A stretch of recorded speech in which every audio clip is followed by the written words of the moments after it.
everybody. Hello. Oh, it's been ages since we've had a chat, hasn't it? Right, I'm just going to bring up my Facebook on my laptop so I can see any comments as they appear, because I want to be able to answer any questions if you've got them.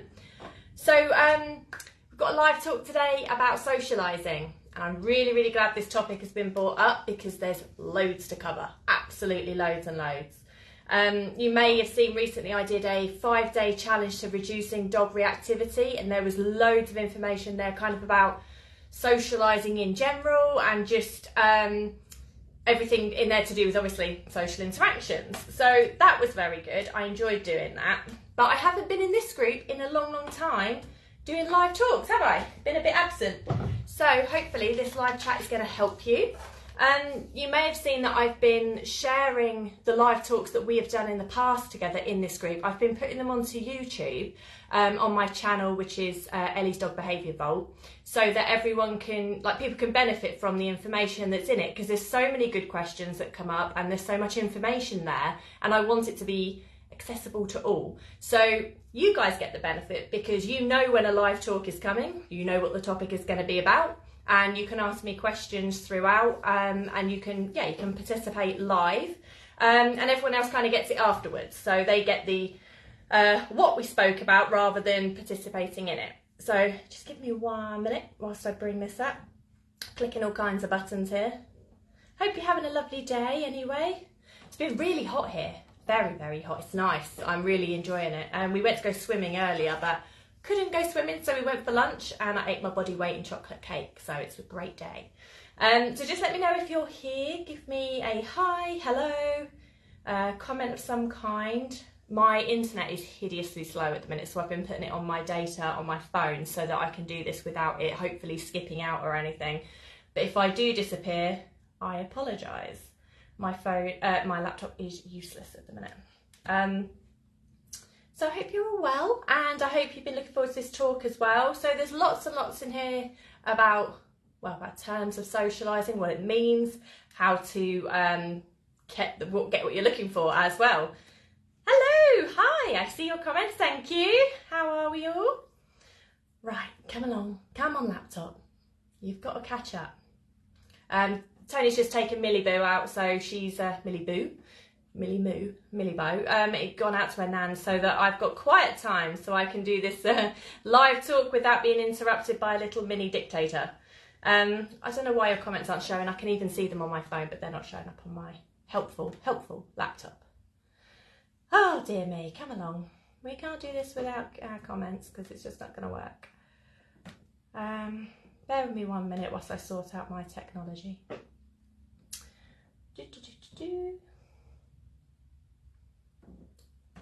Right, give me 1 minute, please. Thank God I'm good with dogs, eh? Because technology is not the one, is it?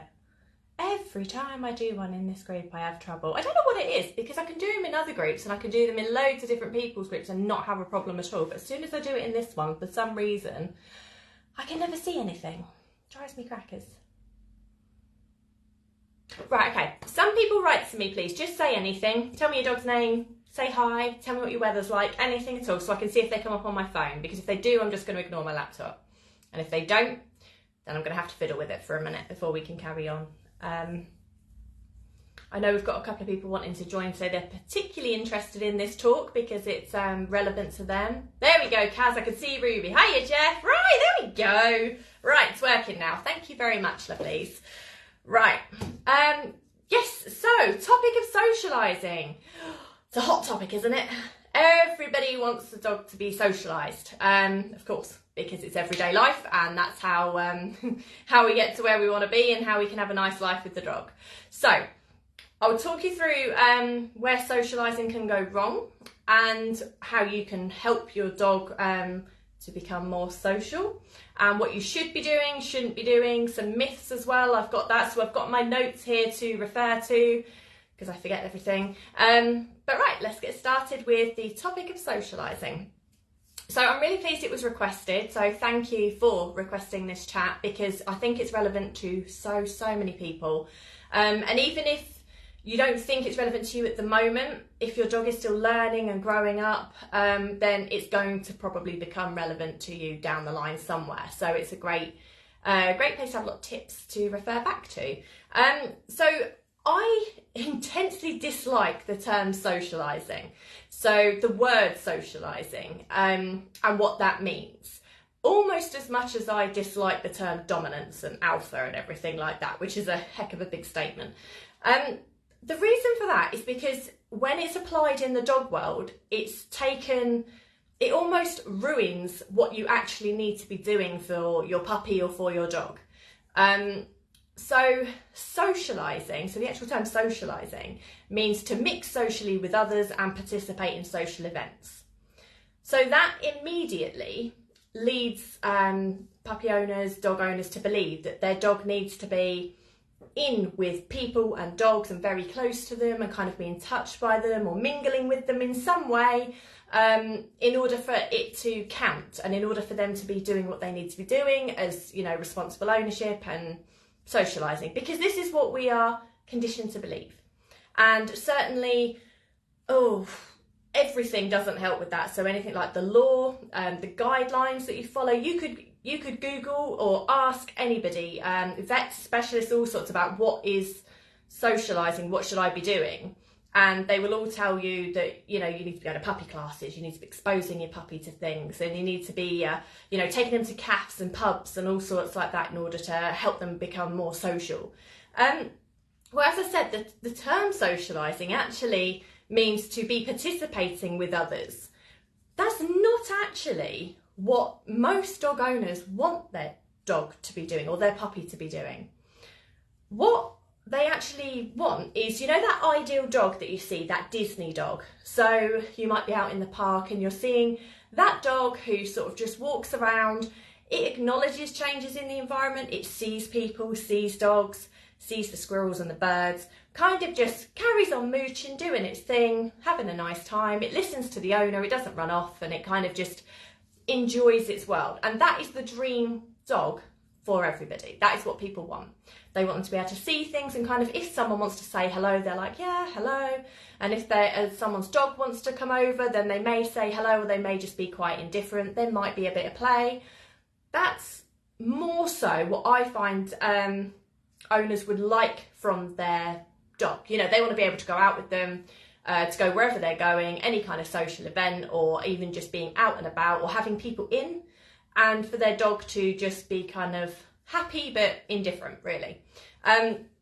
Now, those, like, dogs, I call them Disney dogs because I think there's a huge amount of, when you watch TV, you see that a lot. And you kind of see that, you know, like that dog who's just, it's happy and it's goofy and it's not really bothered about anything. And certainly on social media, you will see a lot of that, because people can take clips of what their dog is doing that is great and pin it all together and make it look like that's the way that the dog is. So there is a very, very, like, big false perception of happy dogs, you know, kind of social dogs and dogs who are like that. Now, don't get me wrong, there's a few dogs who are like that, and they are what I refer to as your good by default dog. So they haven't had like intense amounts of training.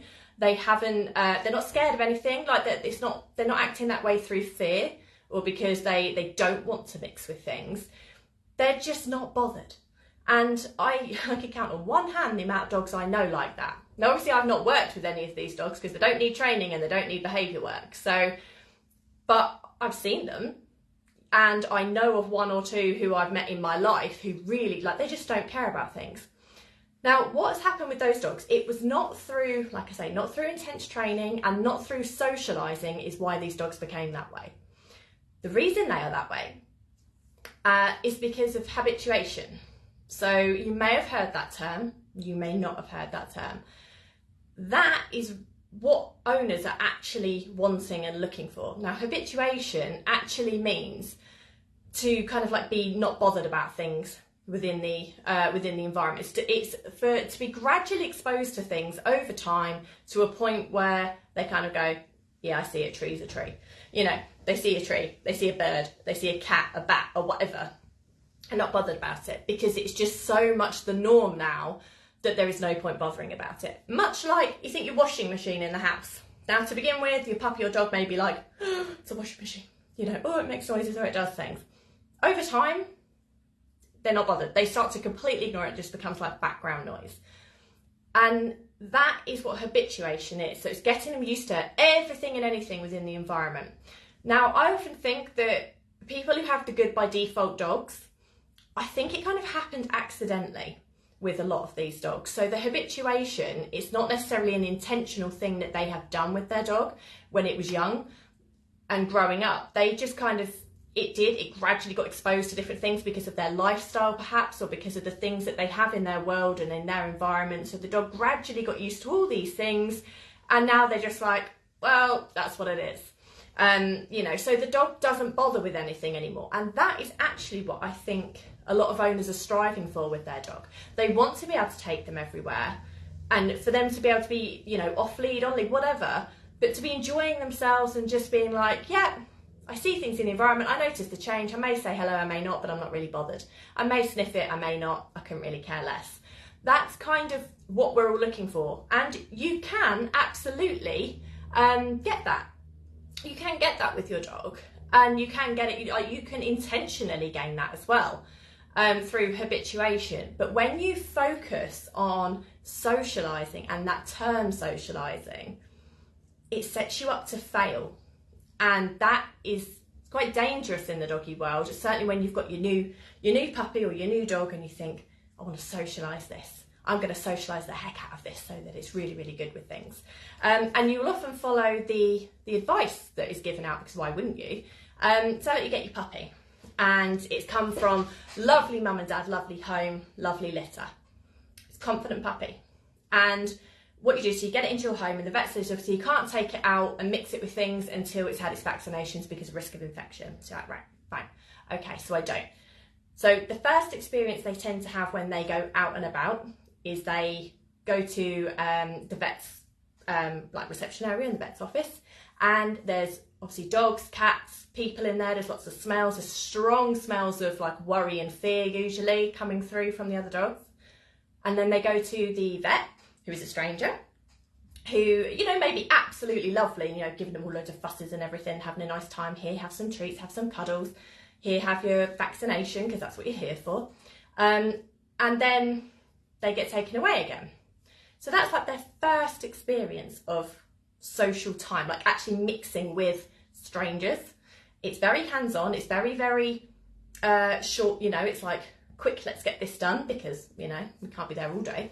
And so it's kind of like they've gone from puppy with everything they know, their mum, their litter, the home that they've always known. They then come and they see you, you're very hands-on, because, you know, you're picking your puppy up, bring them home. They then go travelling. Now, some breeders are great. They do a lot of travel with their puppies before you get them. Most don't.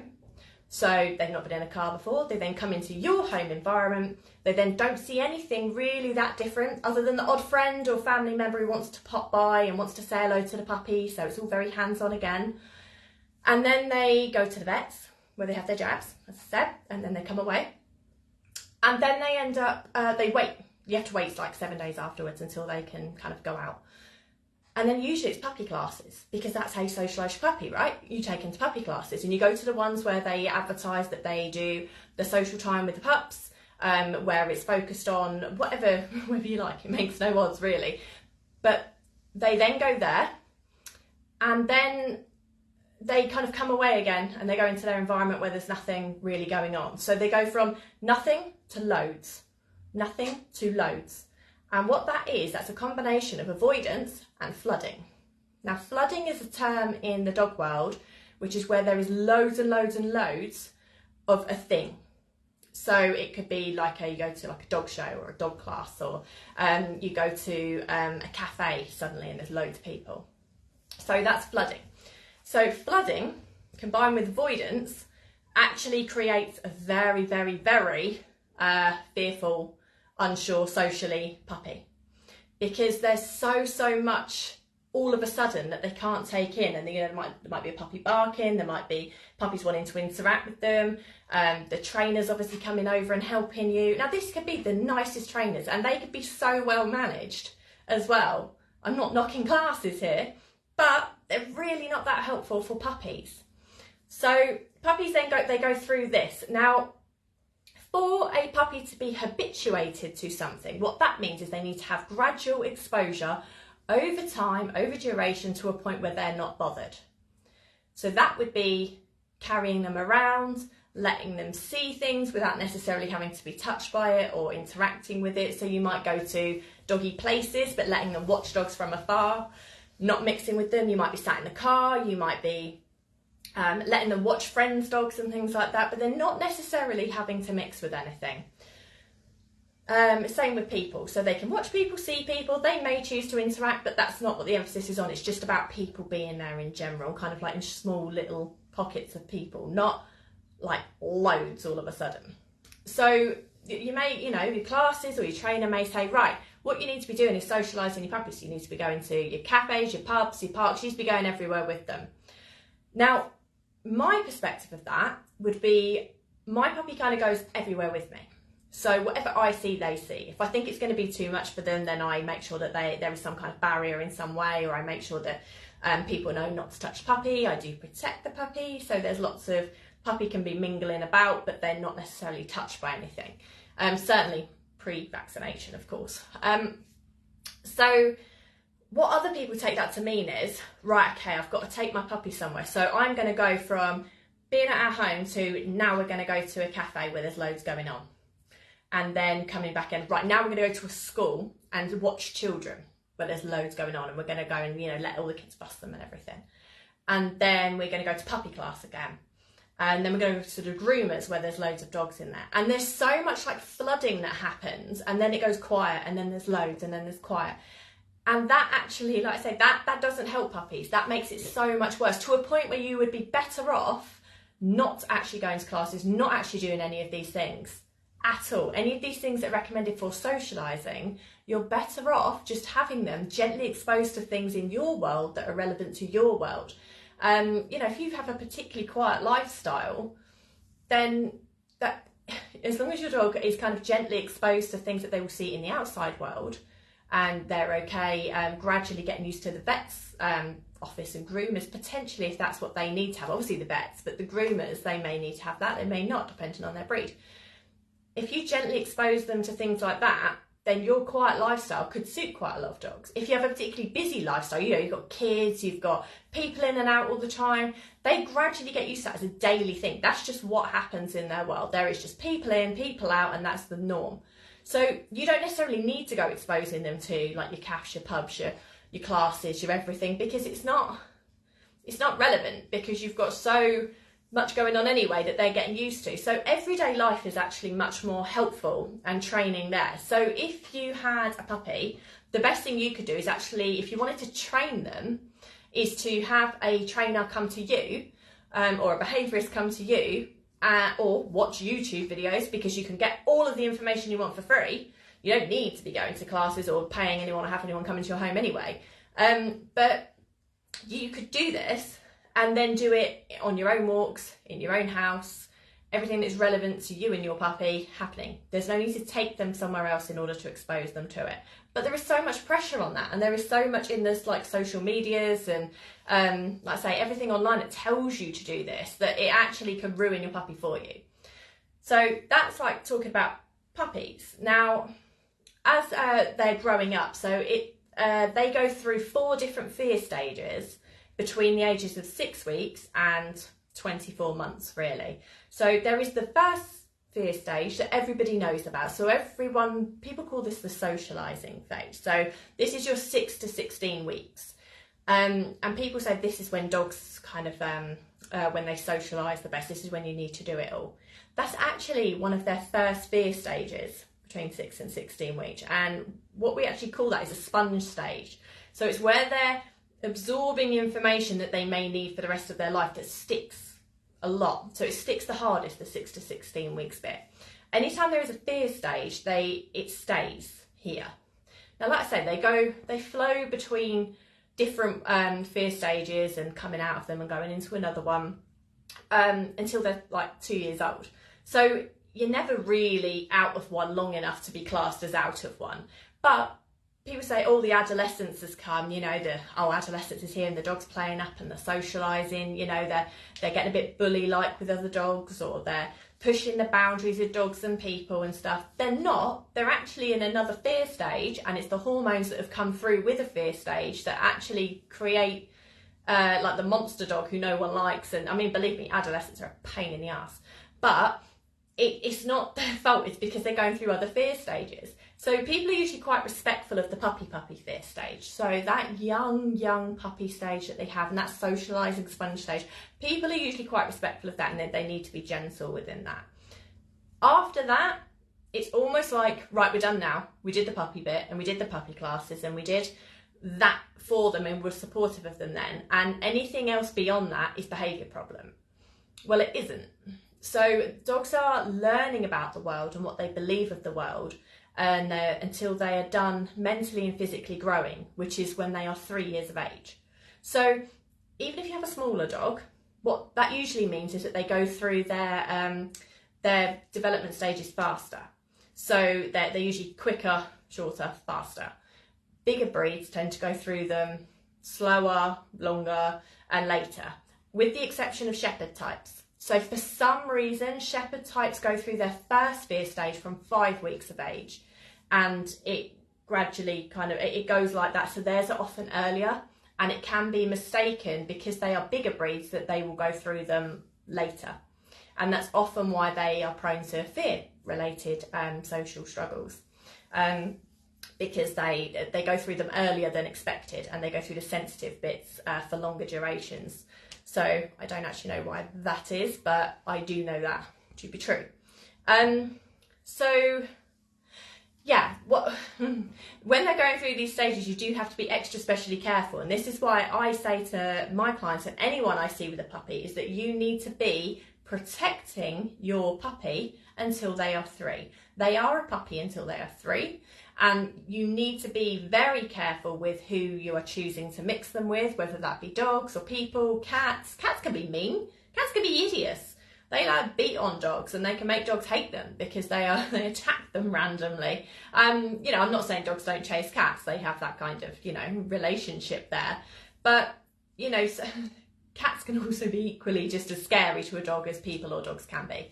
So you need to be very, very respectful of their growing stages, and you know, like we are with children. You know, yes, they go through these phases, but you're quite respectful of the fact that they're learning and that they don't understand. Dogs are very much the same. So let me just refer to my notes for a minute so that I don't ramble off on a tangent. Give me a minute.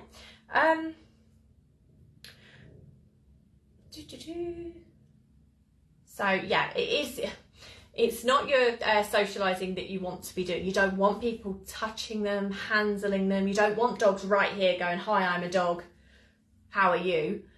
Because you might have a doggy who's got social skill struggles, or a fully grown adult dog who's like full of its confidence, who's coming right over in your puppy space, and they're not ready for that yet. They might need to watch for a while. You know, they might need to just have a watch and observe and see what's going on before they decide that they actually want to, you know, be social. So like I say, flooding is not what you want.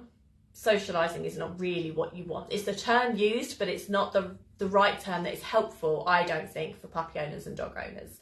Habituation is actually what you are looking for. So like I say, the kind of the myths in the dog world are that you know, once your puppy's done their 6 to 16 weeks, their sponge stage, the bit where they learn everything, is that they're then done and they no longer have fear stages. They have 4, and they go on until they're 2. If you keep 3 years old in your mind, if this is how long you need to be protecting your puppy for, and making sure that they are that their boundaries are respected, and that what they are comfortable with is always at the front of your mind, then you shouldn't run into too much trouble there.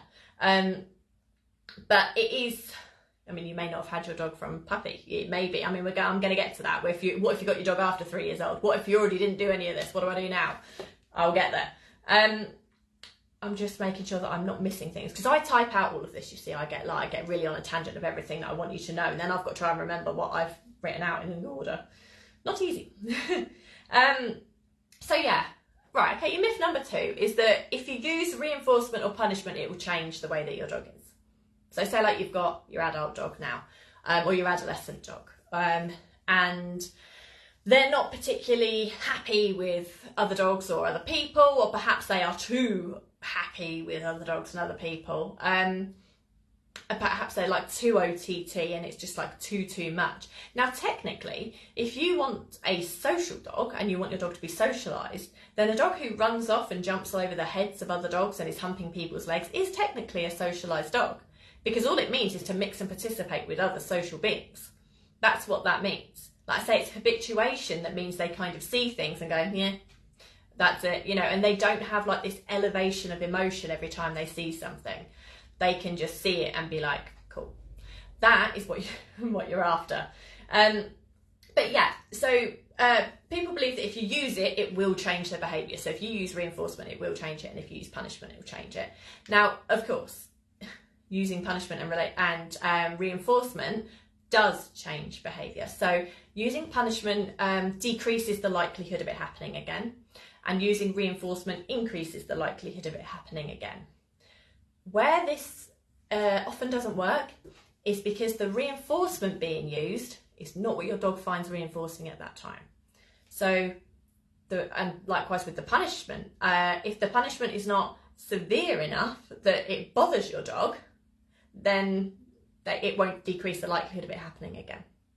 So say, for example, you've got this dog who they're barking whenever they see other dogs.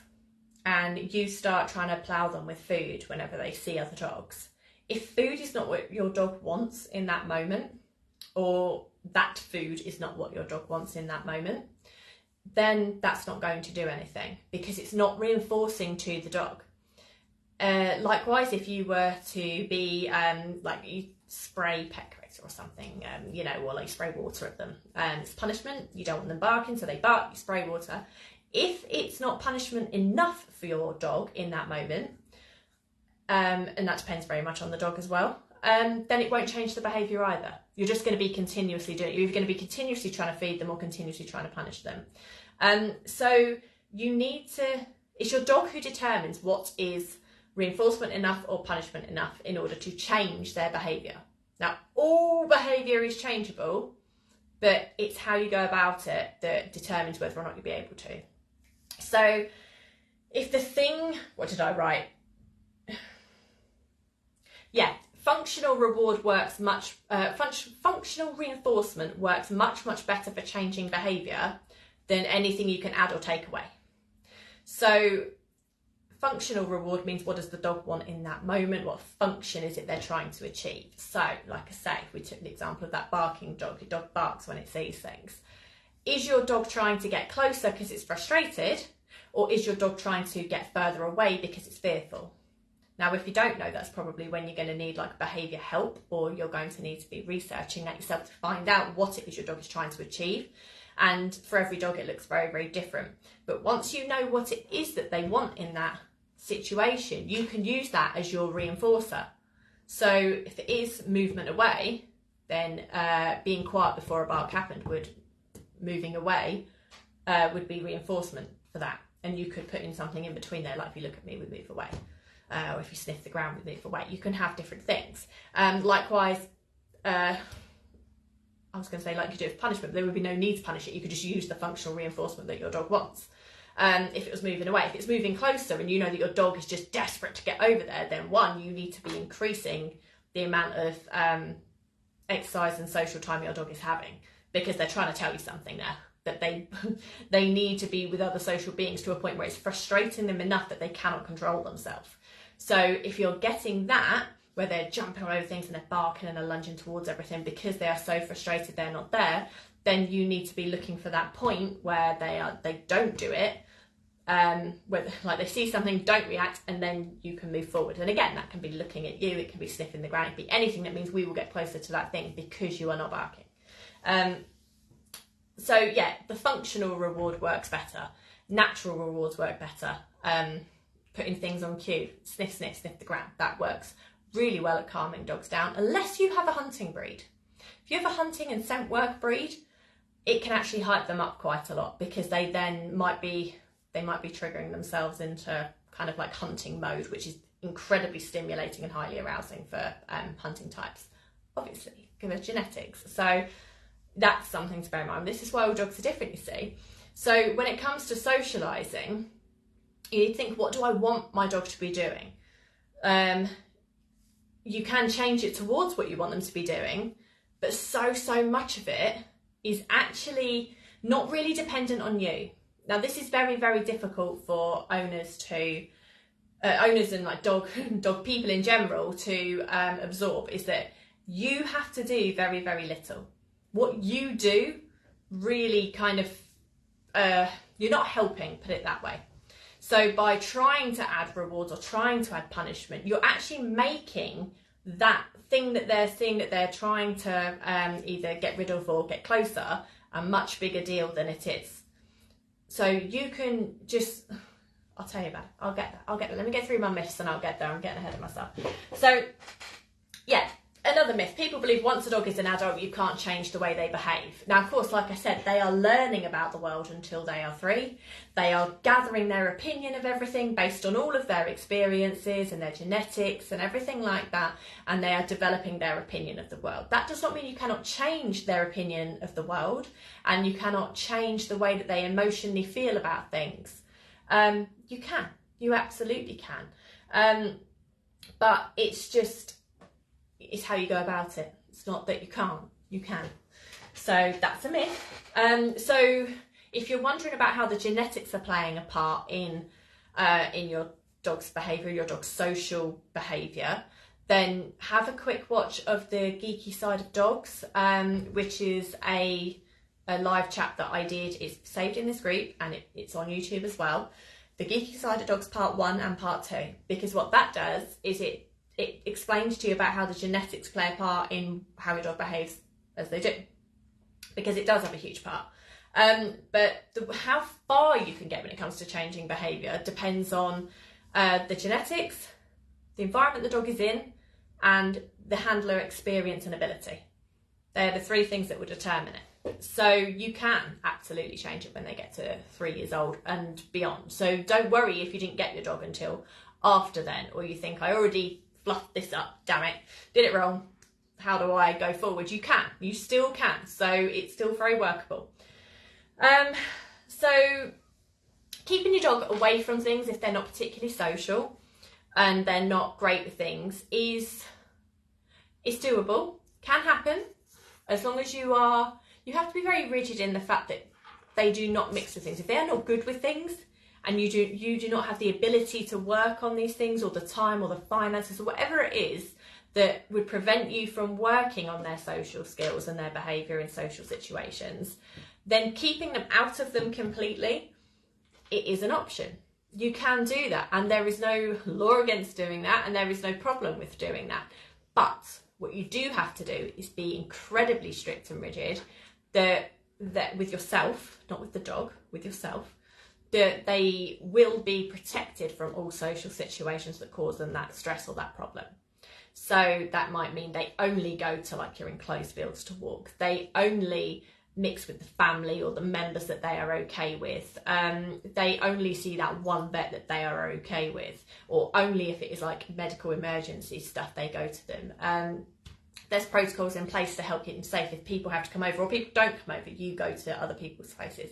There's nothing wrong with doing that, but you do have to increase your play a huge amount, massively. So play is a huge, it's a functional need of all dogs. Now, I don't mean throwing toys. So throwing toys is actually your dog trying to gain some kind of social interaction and some kind of play with you. If they're bringing you something, it's very addictive to do that, but that's not what they're seeking. The seeking part of them is actually wanting play and interaction, so that is physical. So you need to increase that. If your dog is not socialising with other dogs and they're not mixing with other people, fine. But you absolutely need to be increasing your tug of war, your pushing around, your grooming, your playing, your physical interaction that your dog is missing out on with other things. So they are a social being, they are a living being, and they do have needs and requirements still. So you need to up that play to keep them happy and stable and emotionally getting their needs met. So yeah, it's you can't kind of just push that to the side and keep them away from things and stuff. Now, if your dog does get social interaction in some forms, that's great, but play can always help. And like I say, I don't mean the throwing of things, I mean physical play. As long as they feel safe with that person or with that dog, physical play is brilliant for mental health and for improving social skills as well. It's really, really good for them. So if you have a dog who, needs to increase that, most people do. Most people need to increase the amount they play with their dog, because they actually don't. They kind of have dogs, they walk dogs, they they feed them, their needs are met in that respect.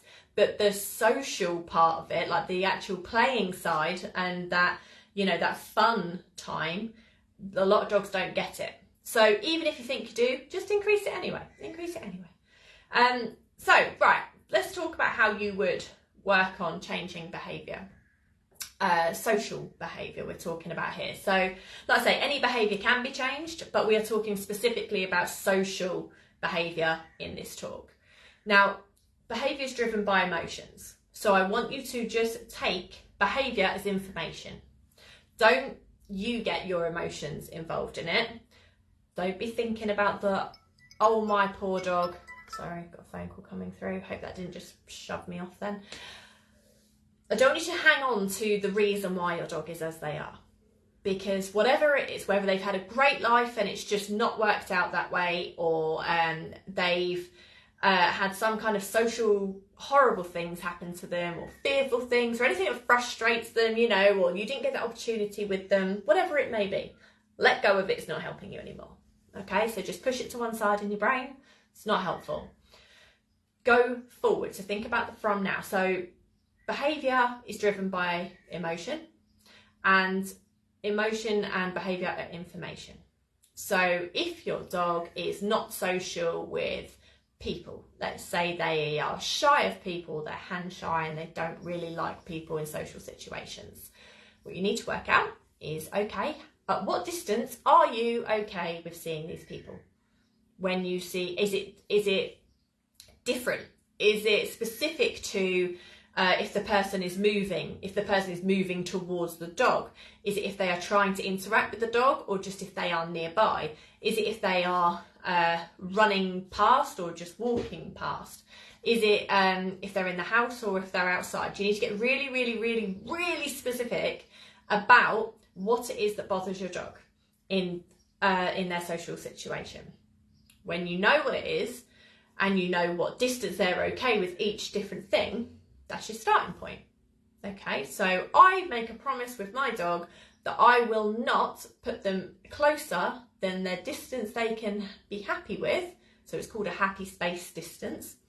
I will not put you any closer than your happy space distance until you are ready for it and until you can handle it. And outside of that, I will do everything I possibly can to make sure that your happy space distance is honoured. And then you take them to see things that are at the distance of that happy space. And you literally do nothing. Do nothing. Let your dog absorb the information of seeing this thing. Let them see it. Let them see people. Let them watch them. And over hours. We're talking hours here. So this is the other thing. I think we are conditioned to believe that because puppies can only do short amounts of exercise at one time, that all they need is 20 minutes in a day. Well, my puppy can only walk for 5 minutes per month for their age, so which is not based on anything at all, by the way. But people believe that. So my puppy can only go out for 20 minutes. So for 20 minutes, we will go out on a walk. Do you know how little things you see in 20 minutes? Do you know how little things your puppy can be exposed to things in 20 minutes? Even on a walk, even if you took your adult dog that you're going out on a walk for and say you walk them for an hour a day. Now, some people don't do that, but say let you take your dog for an hour a day. How many things do you actually see within that hour? Are you trying to see things in that hour? Perhaps you actually like it when you don't see anything and you're going off somewhere else because people are annoying or dogs are annoying. Fine. But the little amount that you're seeing, what happens is your dog is not getting exposure enough to learn about anything. So what they need is hours and hours not on end, not like in the same block, but I mean, it helps if it's in the same block, but it doesn't have to be. But where they just watch and they learn and they become habituated to things, because initially they might be like, oh, there's a person over there. Yeah, there is, yeah. And it's not coming near you, so you're all right. You need to be that calm sort of influence of just, yeah, you're all good, you're fine. I'm not going to keep feeding you when you see them, because what that does is it tells you there's a person care about it. Or it tells the dog, if I've got food, then you can look at the food and they might actually not be watching the person. They might not actually be absorbing what I think they are because they're busy thinking about the food that I've got. Or if they're worrying about punishment, say, for example, then they might be actively avoiding seeing a person because they don't want to get the punishment, or they're thinking about the punishment and not thinking about the person. So much of what we do, whether we're trying to do right or trying to, we're all trying to do right, but when we're trying to change behaviour, can actually do more harm than good by trying to do anything. So just go and sit and just be and just watch. Let your dog watch things. Let them be exposed to things at a distance that they are happy with. Now, obviously, that distance may vary depending on what appears in the environment and stuff. You can move. You haven't got to stay stuck still. You can wander about. You can do whatever you like. You can watch from the car. Now, there are a lot of dogs, and quite a few who I work with and ones I've owned, who actually can't walk about where there's stuff yet because they're too panicky. They're too worried. They're too concerned that something might come near them. So we have to boot the car open. We get out and do the wee if that's what they want to do, if they need that functional bit first. And then we sit in the car and we watch. And I sit there for bloody ages, watching. And like I say, if they're concerned about something, it's like, yeah, person, it's all right. Sit your happy space distance, you're all good. You keep neutral.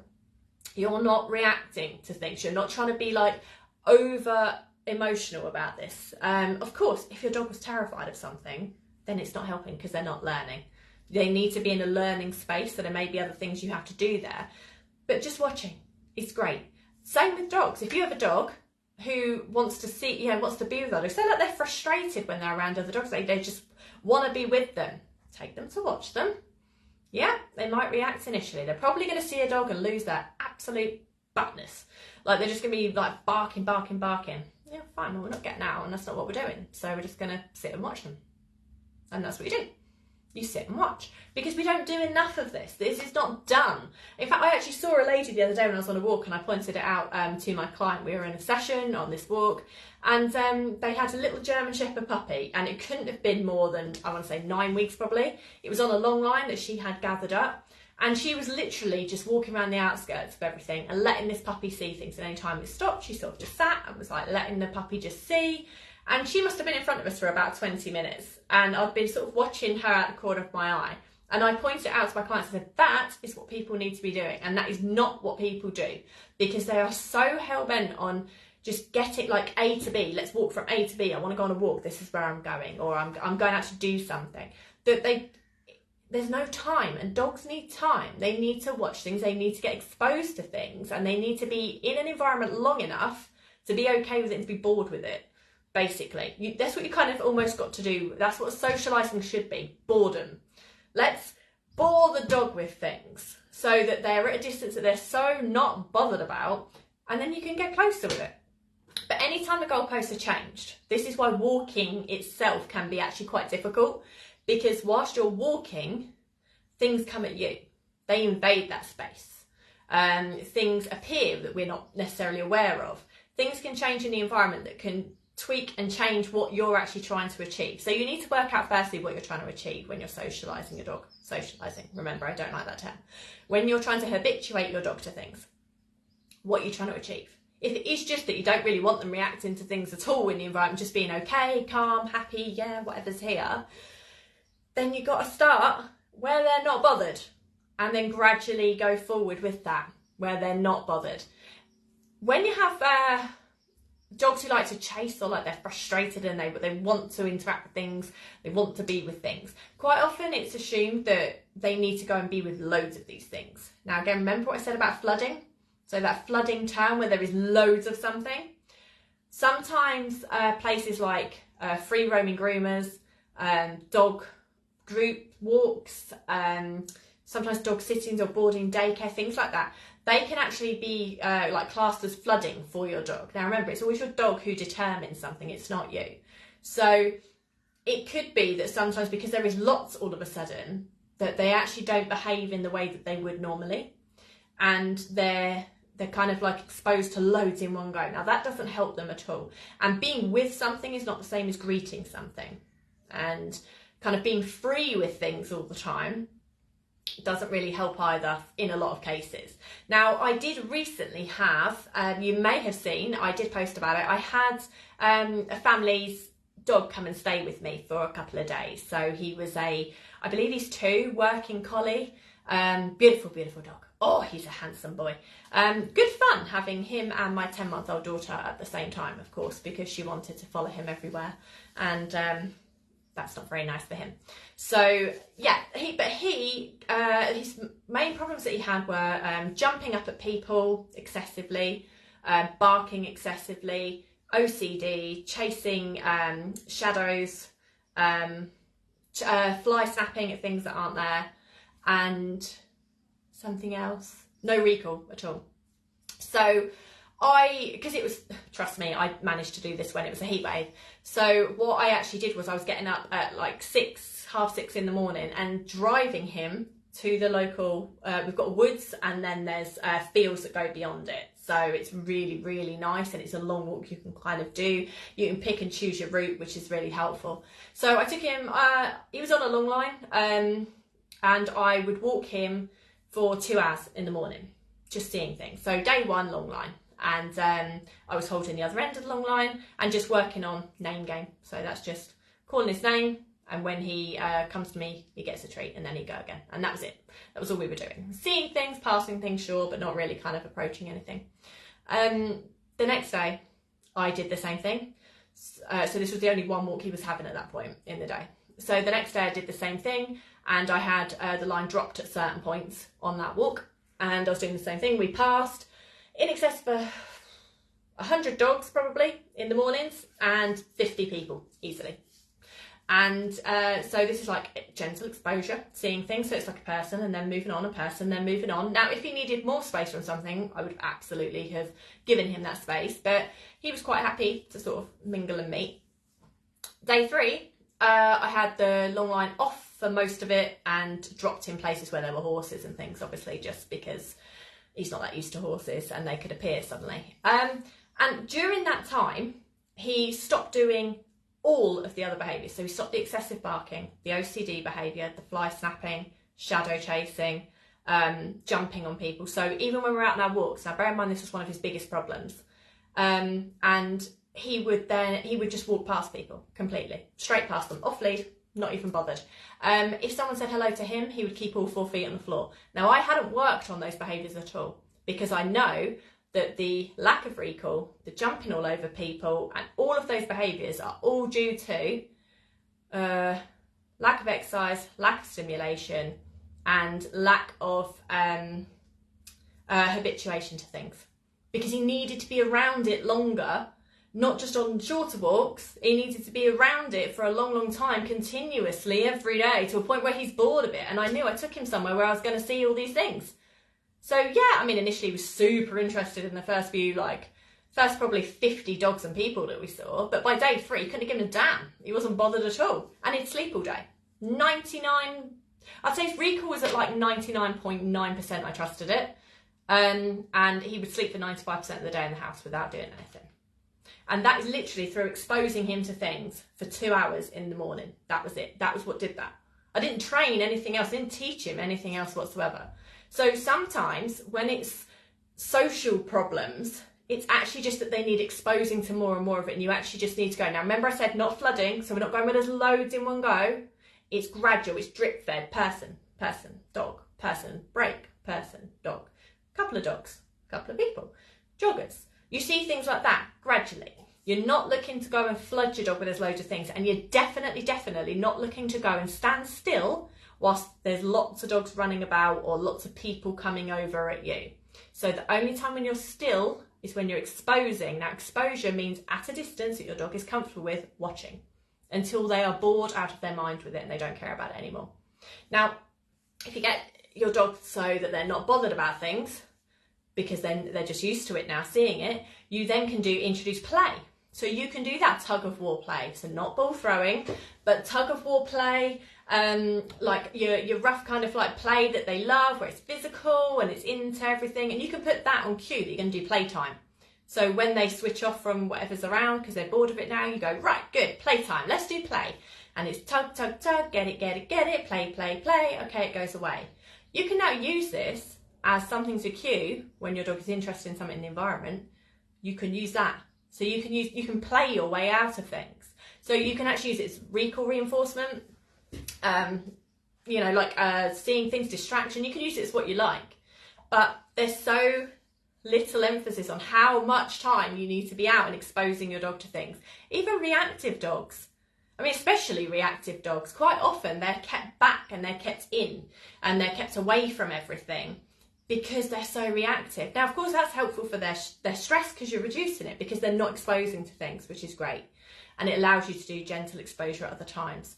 But if they're just kept away and they're kept in, they're not actually exposed to anything at all. So then when there is any change to the environment, they're going absolutely bonkers, because now they're seeing something that they're not used to seeing. And it becomes so much more of a bigger thing because they're not seeing them that often. So, like I say, sit in your car, watch things. Go to like the furthest point you can from where things are. Rugby fields are great for this, football fields. Car parks are good at this, as long as you can park at a point where you're not in the car park. You don't want to be where the car park is. So like I like retail place car parks. So when I first had Bobo, and I did this with Missy as well, these were two of my dogs who initially had social issues. What I did was actually go to like your Tesco's, your Asda, Sainsbury's, go to those car parks when they were closed so we could walk around. And then you start gradually going there when there are more and more people. So like at the end of the night, you would take them there so they can do their walk, or before they open, so you do your walk and then people start gradually arriving. So you're using places where there's space where you can walk about and you can view things, but you're not actually on top of things. So remember that happy space distance. Now everyone's dog will be different with this. As I said, Missy's initially, hers was 3-4 rugby fields away. She would see someone and absolutely lose her marbles and then come at you. So that was fun. Bobo's was any distance initially, because he would just lock on to dogs. That's it, it's just dog. So yeah, exposure, two things. Gradual exposure to things is where you will get the well-socialised dog you're looking for.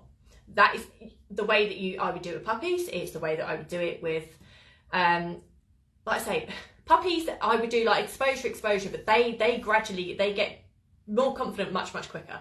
They want to be mingling with things usually. If you've got like that happy, confident puppy where the parents were social, and you've got a nice calm household and they're pretty happy with everything, they're not bothered, you can actually start exposing them to things quite quickly, and then they will take you to things because they're not bothered, because they're not reacting, they're not showing fear, they're not showing anything. So you can just watch and then approach and they're okay, as long as nothing crosses that boundary that makes them uncomfortable.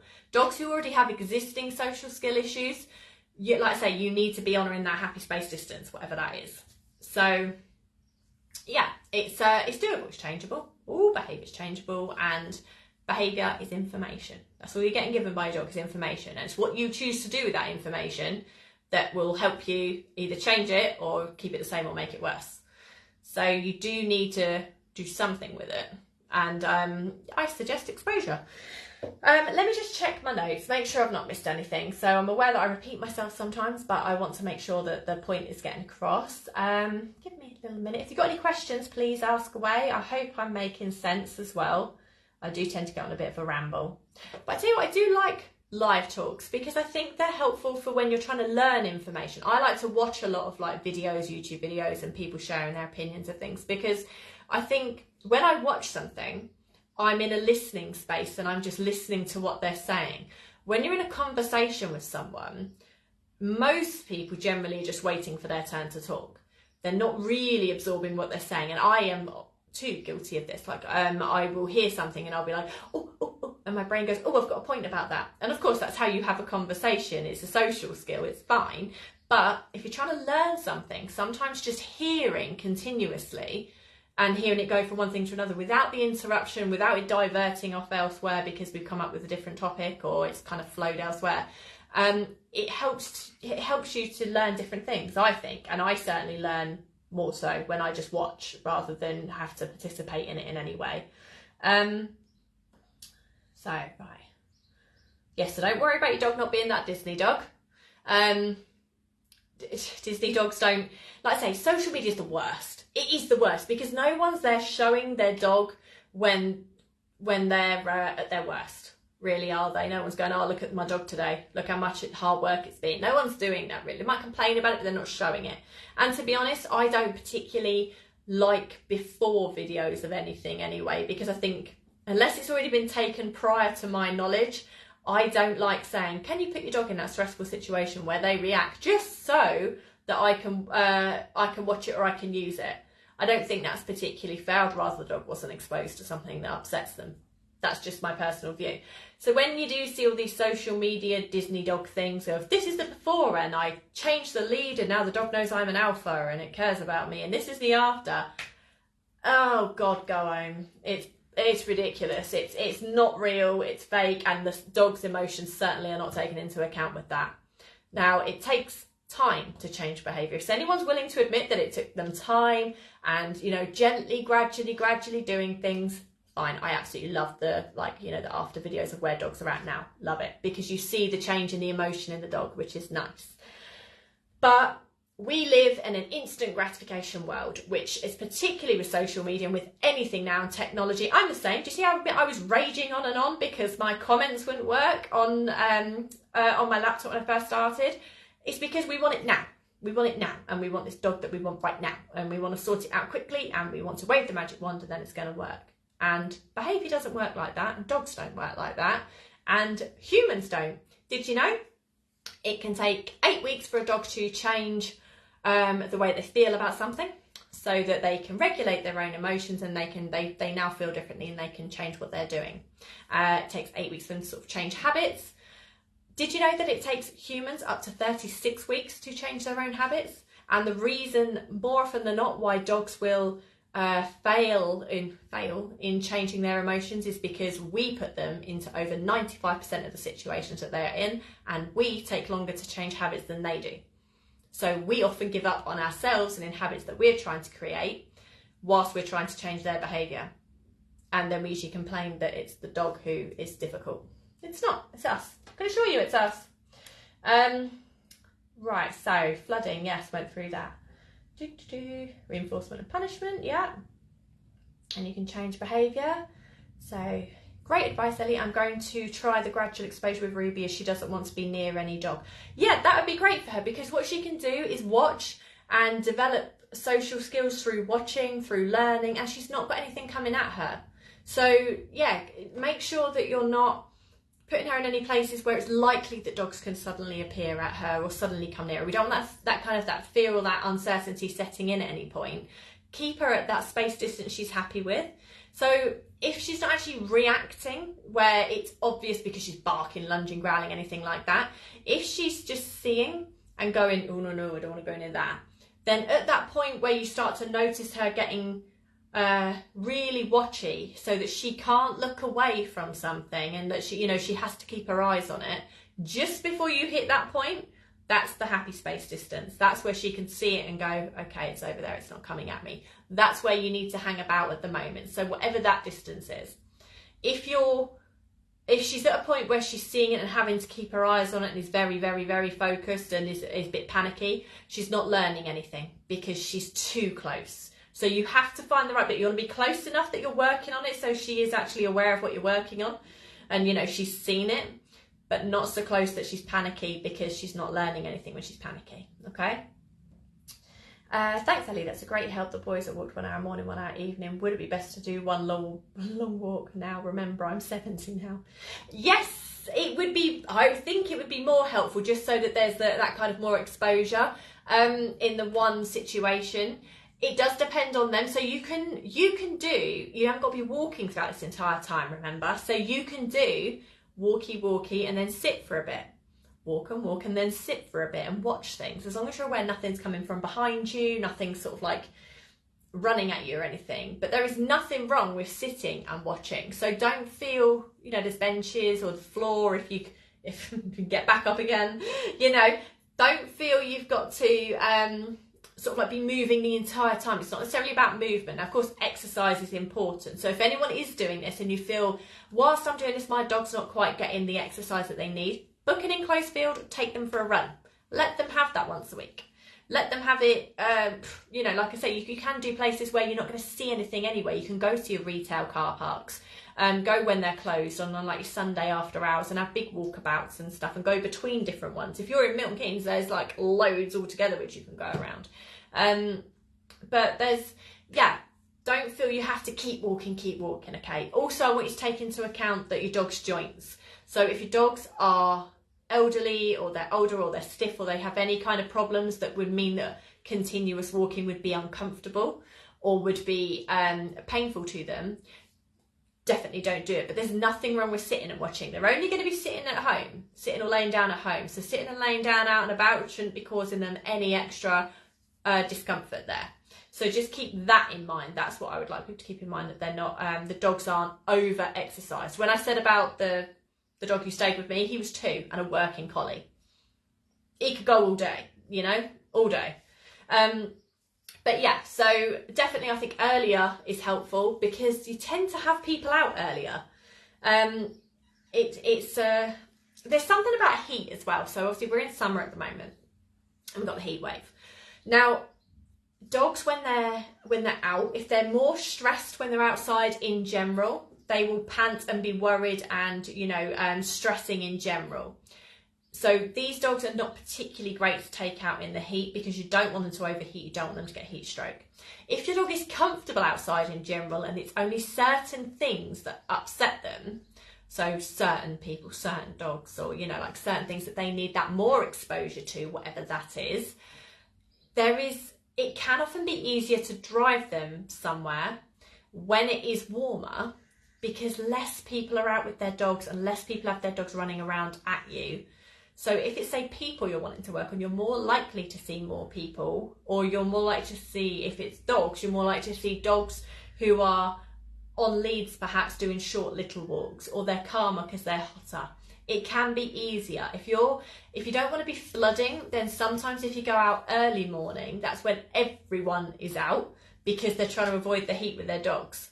So for some dogs, depending on where you're walking or where you're going, that could be too much. So going out when it's warmer may be more beneficial in the early stages for your dog, as long as your dog is not a dog who gets very stressed in the heat and can overheat quickly. Now, of course, any dog can be prone to heat stroke, so please use your initiative with that, and like make sure you're taking water, there's shade, things like that. You've got to consider your dog. But sometimes the summer can be helpful if you're wanting to work on things, but you're trying to avoid like the peak times with people. That can actually be quite helpful to go when it's warmer, because half the people aren't out then.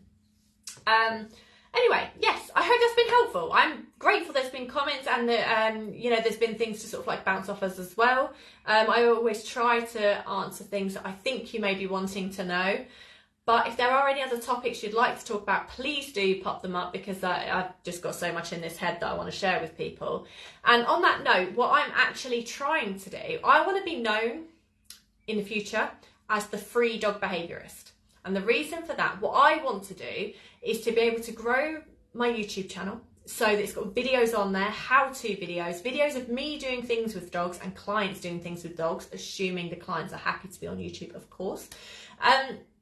And so that owners can request things and say, look, I want to work with my dog around recalls, or I want to work with my dog with, I don't know, whatever it may be. Kids playing basketball, I don't know. But they want to know how to go about doing something. And so I will go out and work with them with it and film it and then put it on YouTube, with everyone's consent, of course. And then it teaches people how to do it. So I don't have to charge anyone for anything. People can ask me and I get paid through YouTube adverts through it being on my YouTube channel. Do you see? So it works out free for everybody. I can be the free dog behaviourist that I can help and I can answer any questions that there are. I can do how-to videos, I can do teaching dogs myself, teaching people to teach their dogs, and describing all kinds of different behaviours and training, and this is how you do this is how you do that. That's what I want to be, that's what I want to be known as. So the only way I can do that at the moment is through people actually going onto my YouTube channel, liking it, subscribing to it, and just watching the videos. I don't care if you put them on and go off and make a cup of tea. I don't care if you put it on mute. I'm really not bothered. It doesn't bother me. But the more the channel grows, the more it shows to people, then the more people I can help. And then I can get to my dream of being able to help people for free, because not everyone has the ability to, you know, finances or time or anything like that. Sometimes it's just helpful to have it on video form, and I can educate in that way. So that's what I want to do. That's what I really, really want to be able to do. And I think that's a great way forward with the way technology is going as well. Because ultimately I don't need to be in person with someone for them to learn what to do. But it's helpful to have videos, isn't it? Isn't it helpful to see when someone's doing something as they're explaining it? I always like a visual. Like, I like to be able to see what I'm trying to achieve with the dog and how to do things and timing and stuff like that. So that's where I'm going with it. So please, I will put the link in the comments. I'm going to put the stuff up on about my YouTube channel in this group. So please do like and subscribe to the channel. Watch the videos on there, even on mute, even in the other room. I don't care. Just watch them all the way through, because that's what YouTube cares about. It's the algorithm that cares about it, not me. And then I'll be able to help more doggies, because that's ultimately what I care about. I'm now in a position where I have Millie, love her as I do. I will never be in a position where I can take dogs from rescue as I have done in the past, or where I can foster or adopt dogs with behaviour problems that I know I can help with, because I would never put her at risk like that, living with dogs who have those kind of problems. So what that means is I have this great desire to help dogs in a way that it's different, but in a way that it still has a big impact to doggy lives. That's what I want to do. So I might not be able to have them in my own home due to, obviously, my children, or my child at the moment, but I can help in other ways, and I would really like to. So please help me grow. I would really appreciate it, because that is hopefully the way forward. And then any questions you guys have as well, or anything you want to see, I might be able to come over and do filming at yours and be like, right, let's film your dog doing this and let's work on it, and then we can share it with others. So you may even get the behaviour work that you're looking for, because it's what I can do. So thank you very much for joining me. I'm going to save this live chat in this group, and I will, like I say, share all my links and anything I think to be helpful to you guys, okay? So, right, take care, and I will see you very soon. Bye, everybody.